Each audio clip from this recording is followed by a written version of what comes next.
Hi ဖူးပွင့်ရနာကျိုးဆိုပါရှင်မေအခုဒီနေ့ပြပေးခြင်းတဲ့ပန်းလေးကကြတော့သူကကြတော့တခိုင်ထဲမှာဒီလိုပန်းလေးတွေကိုတီထားပြီးတော့ဒီအောက်နားကြမှာသူက2ဆင့်လေးပေါ့နော်ပန်းပွင့်2ဆင့်လေးနဲ့ဒီလိုမျိုးလေးပန်းအထက်လေးလုပ်ပေးထားပါတယ်ရှင်သူကကြတော့ဒီလိုမျိုးတအိုးမှာဒီလိုမျိုးလေးပေါ့နော်ဖြောင်းဒီလိုဖြောင်းလေးပန်းလေးတီထားတယ်လို့ပုံစံလေးပေါ့နော်ဒါလေးကြတော့ပန်းတအိုးမှာ2ခိုင်ထိုးရင်လဲလာတယ်3ခိုင်ထိုးရင်လဲလာတယ်တူလေးကကြတော့အဲ့လိုလေးကွဲကောက်မကြိုက်ဘူးရိုးရှင်းလဲဒီလိုလေးမတ်လေးကြိုက်တယ်ဆိုရင်ဒါလေးကိုလည်းရွေးလို့ရပါတယ်နော်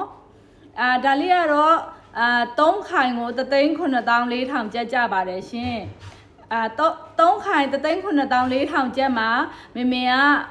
ကပို့ခလေးကိုကြတော့ဒါလေးကို free နဲ့ထားပေးပါမယ်နော်ဒီမှာပါ3ခိုင်တော်တော်လေးလာရနော်ဝေတယ်အိုးအကြီးတွေထိုးရင်လည်းလာရနော်ဒီမှာရိုးရှင်းလေးကြိုက်တယ်ဆိုရင်ဒီပန်းလေးကိုရွေးလို့ရပါတယ်နော်ကျေးဇူးအများကြီးတင်ပါတယ်ဒီပန်းအဖြူလေးရှိတဲ့အပြင်ကိုအဝါလေးလည်းရွေးလို့ရပါတယ်နော်နောက်နေ့မှမေအဝါလေးရိုက်ပြပေးပါဦးမယ်ရှင်ကျေးဇူးပါ